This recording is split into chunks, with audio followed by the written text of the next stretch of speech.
Fala pessoal, sejam muito bem-vindos a mais um episódio do podcast Arquinautas.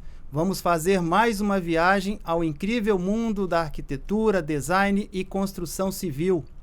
Nós somos uma plataforma que nós vamos trazer o que tem de mais importante e bacana por trás das histórias dos grandes projetos, dos grandes profissionais e da construção civil. E no episódio de hoje, nós temos aqui o arquiteto e engenheiro Bernardo Gracelli. Seja muito bem-vindo, Bernardo. Obrigado, Leomar. Prazer estar aqui, tá? Igualmente, amigo. Olha, você tem uma história muito bacana, né? De trabalho, Sim. do seu DNA, né? De família. Tem lá o Diocélio Gracelli, a Sueli, tua mãe. Conta pra gente como é que nasceu a arquitetura, a engenharia também, né? A engenharia veio primeiro, depois a arquitetura. E o convívio, né, no escritório, como é que foi isso? Desde a adolescência você já acompanhava os projetos da família? Já, eu passava a tarde no escritório, né? Eu estudava ali em Bento Ferreira, lá sempre foi Bento Ferreira o escritório, aí eu saía da parte da manhã, ia para lá e passava a tarde lá com eles, né? Não, aliás, uma belíssima sede, né? Bem localizado ali, um Super ponto de bem referência localizado. da cidade, né? Na entrada do bairro ali. Aí eu ficava lá contagiado, né, com prancheta, desenho, eu queria aprender a usar a caneta, né? A meta era usar nanquim, né? Tipo, a minha meta era usar nanquim. Mas eu estava lá preso ainda aprendendo a como raspar, né? Nanquim, a passar projeto a limpo, né? No lápis ainda. E estava nesse convívio desde da infância até a adolescência, assim.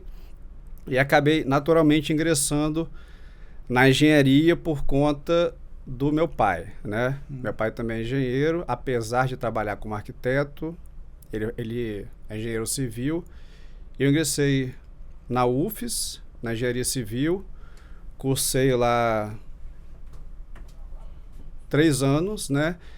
E aí teve essa eminência da separação entre o CAL e o CREA, e por receio de não poder assinar mais projeto, eu tive que entrar na arquitetura também, não queria largar a engenharia. Eu estava já no 3º ano e fui estudar na Univix, na primeira turma deles. A sede era até ali em cima da Podium Veículos, na Reta Penha. Aí depois eu formei engenharia, depois formei arquitetura, e nesse período eu estagiei tanto no escritório do meu pai e mais alguns outros escritórios de engenharia.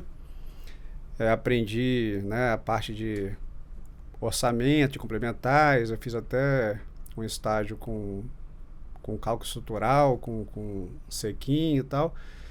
E depois que eu formei na arquitetura, eu comecei a trabalhar, né, full time na DG Projetos, já como arquiteto. Aí eu peguei essa fase toda aí, né, desde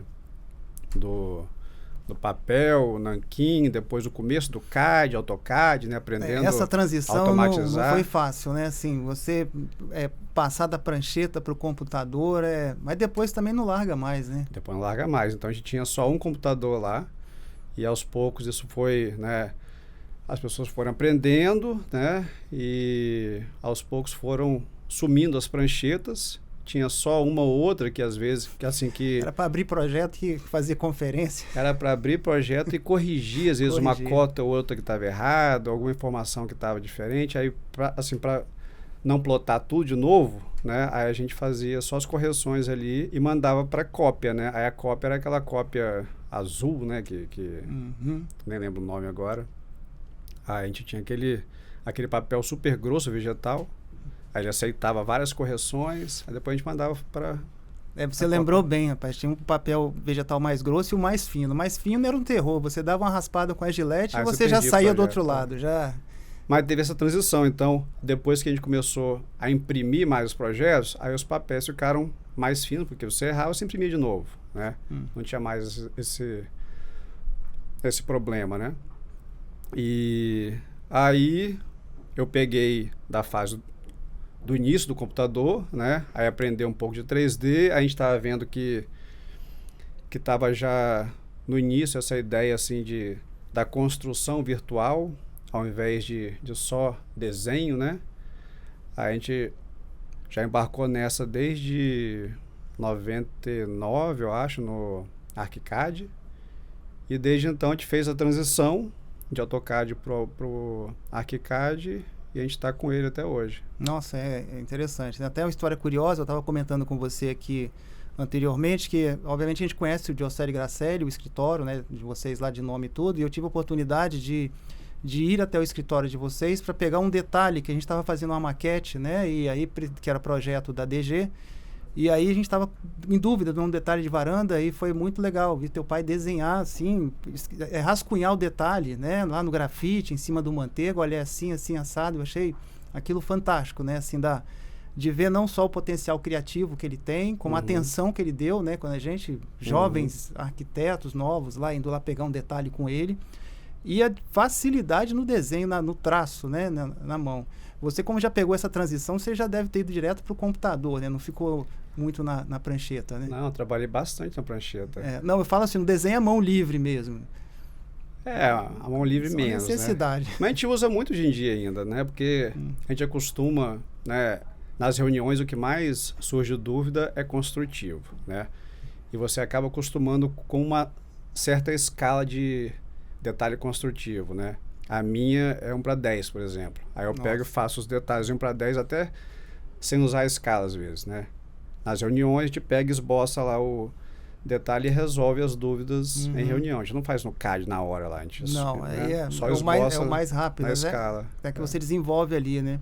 Mas legal, você tem uma experiência muito bacana que é no exterior do país, né? Teve uma fase da tua vida, formado, né? Que você foi para o exterior, né? Você foi para a Austrália, foi para onde? Eu fui para a Alemanha primeiro, aí eu fiquei um ano lá estudando, acompanhando mais a minha esposa e estudando, né, a parte de sustentabilidade na Alemanha. Aí, depois de lá, a gente tinha que ganhar dinheiro, né? Aí a gente começou a aplicar para alguns países em torno ali. E estava difícil achar um país em que casasse, né, o estágio dela com o emprego para mim.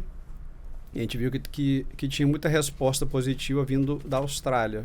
Aí a gente aplicou para lá e tinha muita demanda na época, foi em 2007, 2008. A gente aplicou, aí surgiram várias demandas de entrevista, a gente resolveu ir para lá. E os dois conseguiram, né, na mesma cidade, inclusive, entrar. E nós moramos em Melbourne por quase 8 anos. Nossa, uma grande experiência de vida. Ela é arquiteta também? Ela é arquiteta e ela tem mestrado em Light Design. Que ótimo. Ela trabalha mais com interiores e iluminação, né? A formação dela é mais nessa área, né? Então são mais complementares, né? A minha técnica com a dela a gente junta, né? Casamento em vários perfeito, projetos, né? Porque, poxa, ajuda mesmo. E a experiência lá foi sensacional, né? Porque o australiano exporta muito serviço. A Austrália é pequena em termos de demanda de população, vamos dizer assim, né? Lá são 21 milhões de habitantes. Se não fosse pelo investimento estrangeiro, estaria num ritmo de crescimento muito menor, né? Mas lá eles liberaram para assim, compra de estrangeiros, então os empreendimentos lá eram bastante volumosos e eram vendidos coisa de 60% a 70% para o público asiático. Aí você abriu já um mercado consumidor, né, que devora qualquer empreendimento lá. Então, lá surgiu assim, torres de apartamento com 90 andares, 100 andares, com, sei lá, 500 apartamentos e tal, e ia tudo embora no lançamento. E isso aí, né, vai alimentando mais e mais demanda, né?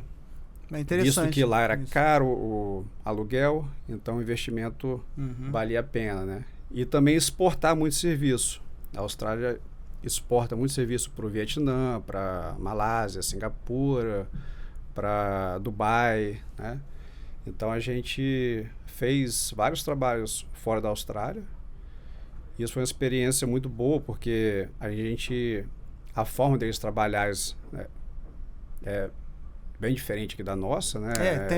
Imagino, né, que eles têm uma diferença grande, né? Talvez de disciplina, não sei. Ou metodologia de trabalho. A metodologia eu achei mais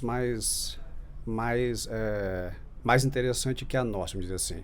A nossa, eu estava muito acostumado com um trabalho mais funcional, mais técnico, né? Você ao trabalhar para o nosso mercado imobiliário, a gente tem que fazer uma planta mais otimizada, sem desperdício de espaços, né? E é tudo muito contado assim para chegar no mercado já redondo para vender, sem muita falha. E na Austrália, eu achei que lá o prédio é feito de fora para dentro. Tá? Então você resolve a massa primeiro, a plástica dela, né? Ver se isso vai ser aceito na prefeitura. Aí tem reuniões que discutem, né? A massa do prédio, a plástica do prédio. O impacto na cidade dele, né? Então, para aprovar um projeto lá na prefeitura, até assim, qualquer projeto mais de portes maiores, você levava um time de consultor de uns 7 ou 8 consultores, e o arquiteto, e o paisagista, e o engenheiro de elevador, o engenheiro de lixo, o engenheiro de tráfego, o calculista, instalações. Um staff grande, né, Jim? Juntava isso tudo, né? E a prefeitura, ela contrata outro time para rebater as propostas, e se alinhar tudo, aí eles liberam para fazer o desenvolvimento. Fazer o protocolo do projeto. Uhum. Entendeu? Aí você com aquela massa pronta, aí dá para resolver depois o apartamento sem perder o conceito. Aí você fica preso mais ou menos naquela massa ali, naquela plástica. Mas é isso. Cara, é muito interessante isso. E aí E no Brasil a gente acaba desenvolvendo, né, as duas vertentes, né? Você vai desenvolvendo por dentro, por fora. Talvez aqui mais por dentro por causa da nossa legislação, né? Que você vai moldando pelo PDU, aí depois que talvez você vai olhar a parte externa. Você que participou dos dois mundos, o que você acha? Qual a crítica e os ganhos que tem? Como você já até elogiou o sistema da Austrália e o do brasileiro, esse nosso que a gente faz, que vocês inclusive... o escritório da DG, vocês trabalham com muitos empreendimentos de grande impacto, né? Como é que você enxerga isso? Eu tenho muitas críticas à rigidez da nossa legislação, né? Se deixar algo mais subjetivo, né? Algo que se adapte ao local, vamos dizer assim, né? A gente tem vários exemplos aqui, tem prédios que tem, né, um vale no skyline, ali na Chácara Montijo, por exemplo, que você tem vários prédios, né, que respeitam uma altura assim, de uns 15 pavimentos e tal.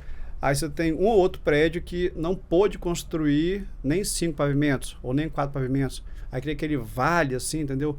Não tem aquela transição, né, sensata entre o que já foi construído, o que pode ser construído. Aí tem aquela lei rígida que já predetermina que só pode aquela altura, baseado em alguma coisa que nós não sabemos o que é, né?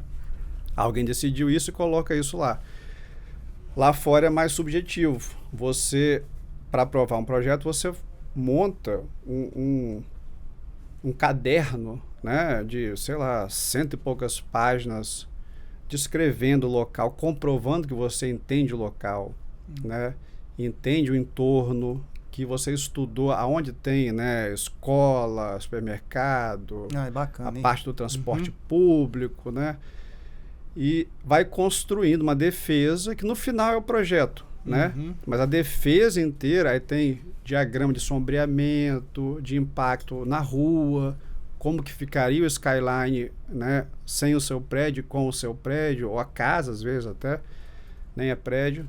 Então você vai defendendo o argumento urbanístico, inclusive parte do time tinha um urbanista. O urbanista que ajudava a gente a escolher a altura do prédio, né, ou a massa do prédio, ou se o prédio deveria ser dividido em 2 ou visualmente dividido em dois, né? Ou escalonado, enfim. Ele ajudava isso com os diagramas dele, né? A análise e tal. Então, eu acho que a cidade, né, devia trabalhar mais nessa linha de raciocínio, né? De comprovar o porquê que a sua edificação deva ter esse perfil e não aquele perfil da lei, né? Porque essa lei muito rígida acaba criando, né, às vezes, muita dificuldade, né, de incorporar o terreno e... Ou até mesmo a monotonia, né, às vezes, né? Porque a lei acaba engessando todos os terrenos também, e aí você não é obrigado a, como você explicou, olhar a visão externa do prédio com relação à cidade, né? Como ele é praticamente feito de dentro para fora. É como se ele fosse sozinho naquele terreno e não importa o que está no entorno, né?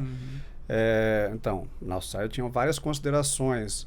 Inclusive, assim, se você quisesse fazer um prédio nos moldes do Brasil, né, seguindo aquela lei rígida e tal, você pode, mas aí tem vários limitadores bem mais rígidos, né? Se você for entrar na categoria de Design Excellence, né? Aí você já tem que comprovar que o seu prédio vai ter um porte maior, né? Uma altura de destaque, e se ele vai ter destaque, ele tem que se comprovar que ele vai ter, não vai ser tão comum. Sim. Vai ter uma expressão artística que todo mundo vai ver diariamente, que não pode ser qualquer coisa de mercado, né? Só aquele apartamento tipo repetido em cima e embaixo, assim, não pode ser assim. É o diferencial, né? Porque, ou seja, você vai justificar por que você está fazendo aquele prédio com toda essa... o que ele vai acrescentar à cidade, né? Isso que é interessante. Aí tem que defender isso na prefeitura. Inclusive, eles têm outras ferramentas mais interessantes, que é essa parte também da sustentabilidade, né? Que se você fizer um prédio nessa categoria aí, sustentável, você atinge uns potenciais construtivos bem maiores do que o normal. E isso recebe que um prêmio, cria né? o destaque entre arquitetos, melhores e piores, né? Então, arquitetos que têm mais poder de convencimento, que têm um bom gosto, né? Uma forma de projetar mais interessante que outros, eles conseguem fazer um volume de construção maior. Isso reflete no preço do projeto, né? Em cima disso que você falou, eu acompanhei a apresentação de vocês sobre a questão do centro de Vitória, né? Você, o Carlos Eduardo, né? Exato. Então, eu achei muito interessante que vocês trouxeram um exemplo... Baseado nessas ferramentas dinâmicas. Exatamente isso. Nesse dinamismo que criou, né, a diferença, né, de uma cidade como Melbourne, né? Você mostrou até o antes e depois, como é que foi a evolução da legislação, que aqui a gente não enxerga essa evolução da legislação. Pelo contrário, a cidade está ficando sempre muito igual. Eu queria que você falasse um pouquinho daquela apresentação que vocês fizeram a respeito de ferramentas, né, para a legislação no centro de Vitória. A gente fez um exercício há uns 3 anos atrás, né, eu e Carlos, para ver o que poderia ser feito de diferente no centro para trazer incorporadores a começarem a investir no centro de novo. Então, nós fizemos algumas pesquisas, né, e colocamos isso de forma de um documento mais gráfico, assim, para demonstrar essas ferramentas que não existem aqui em Vitória e que poderiam ser usadas para incentivar as pessoas a construírem no centro de Vitória, né? Então, a gente trouxe era mais a parte de incentivos e ferramentas de construção, né, de legislação, no caso, né, para deixar fazer algo diferente do que está escrito hoje no PDU de Vitória. Era basicamente isso, não queria entrar em detalhe porque ainda é um processo em evolução, né? Então, aquilo, dependendo do interesse, né, dos incorporadores, a gente pode estudar a melhor forma de levar isso para o poder público, né, e ver se consegue transformar isso em algum decreto, alguma emenda para transformar, né, o centro. Eu achei ótimo a iniciativa, exatamente para você tentar uma nova visão, quer dizer, um novo caminho, né, para o centro, que a gente tem visto. Eu sou ex-morador do centro de Vitória, morei lá por 20 anos, peguei lá o começo do declínio do centro. Eu ainda, quando eu morava no centro, lá na década de 1980, 79, 80, ainda era bem pujante. Você tinha as calçadas, a gente ficava preocupado, assim, eu já começava a ter aquela visão, eu fazia edificações, então tinha uma noçãozinha de projeto. Então tinha hora que você andava na calçada, você tinha que andar na rua de tanta gente que tinha. Hoje, você pode correr na calçada ali da Jerônimo Monteiro inteira, que você não vai esbarrar em ninguém, você vai desviar no máximo de um ou outro meio que perdido que está passando. Então a gente está vendo esse processo e eu acho que está faltando justamente essa ousadia. Ou seja, vamos repensar fora da caixinha o que foi feito até agora, vamos torcer para evoluir todo esse processo, entrar mais atores para conversar sobre o centro da cidade, colaborarem, mas aí já foi uma visão diferente, porque aquela visão do incentivo fiscal, de algumas coisas, é de um jeito, mas o incentivo urbanístico, né, de índices, de altura, de ocupação, de vagas de garagem, né, de ousadia, esse que realmente vai ajudar bastante. E está num momento oportuno, né, porque o PDU ele tem que mudar em 28. Nós temos, né, já estamos quase em 25. Então, é um tempo agora de se pensar, juntar as pessoas, amadurecer, né, para quando chegar naquela fase da discussão em audiência pública, a gente ter como defender algo, né, tão fora da caixa que você está falando. E vocês podem contar, assim, você como membro da Asbeia, né, a gente está aqui, até fazer um brinde aqui para a Asbeia aqui, ó. A gente ter a possibilidade também de colaborar com vocês, né? Porque as melhorias da cidade, elas passam pela arquitetura mesmo. Nós construímos, executamos nossas obras na cidade, então elas são importantíssimas. Então, ou seja, se a gente tiver um ordenamento melhor, a qualidade de vida da cidade vai ampliar, vai ser muito bom.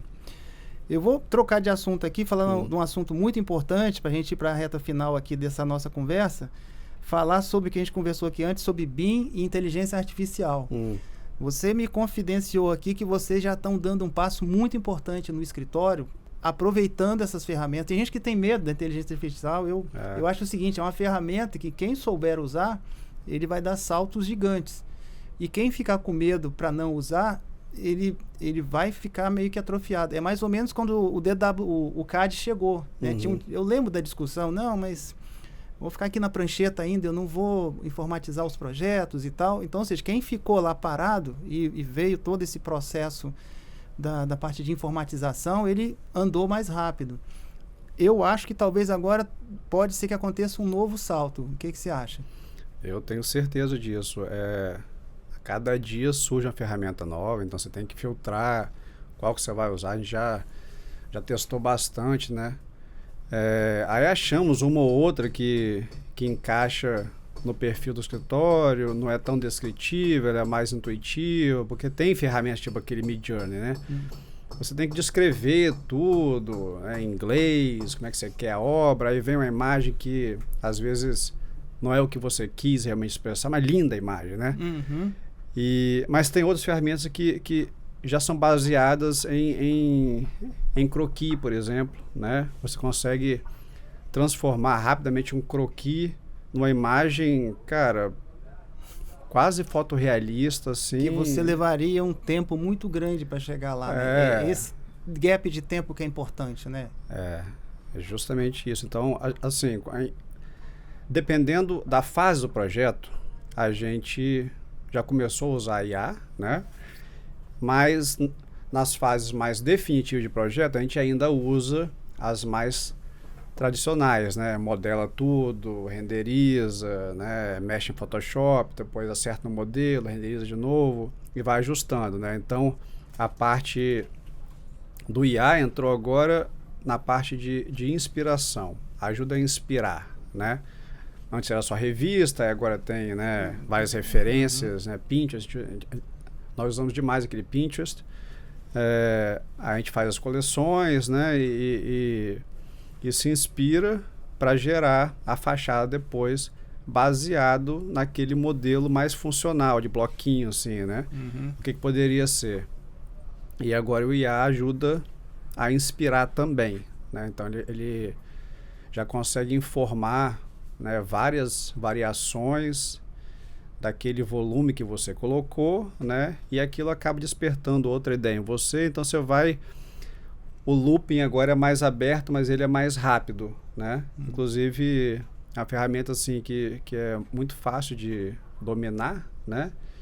E dá resultados impressionantes se você souber usar direitinho.